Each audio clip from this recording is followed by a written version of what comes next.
അനിൽ കുംബ്ലെയ്ക്ക് പിന്നാലെ സുനിൽ ഗവാസ്കറിന്റെ പേരിലും കാസർഗോഡ് ജില്ലയിൽ റോഡ് വിദ്യാനഗർ സ്റ്റേഡിയം റോഡിനാണ് ഗവാസ്കറിന്റെ പേര് നൽകിയത്.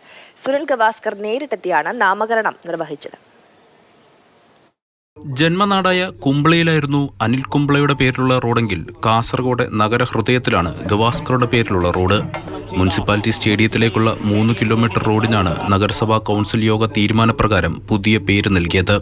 നാമകരണ ചടങ്ങിന് ശേഷം ഗവാസ്കറിനെ തുറന്ന വാഹനത്തിൽ വാദ്യമേളത്തിന്റെ അകമ്പടിയോടെ സ്വീകരണ സ്ഥലത്തേക്ക് ആനയിച്ചു.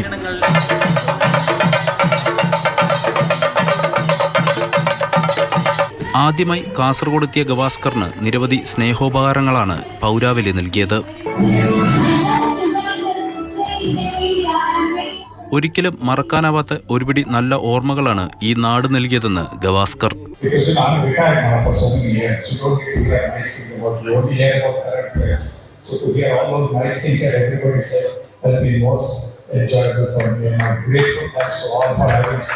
എന്നെ നെല്ലിക്കുന്ന് MLA അധ്യക്ഷനായ ചടങ്ങിൽ രാഷ്ട്രീയ, സാമൂഹിക, സാംസ്കാരിക രംഗത്തെ നിരവധി പ്രമുഖർ പങ്കെടുത്തു.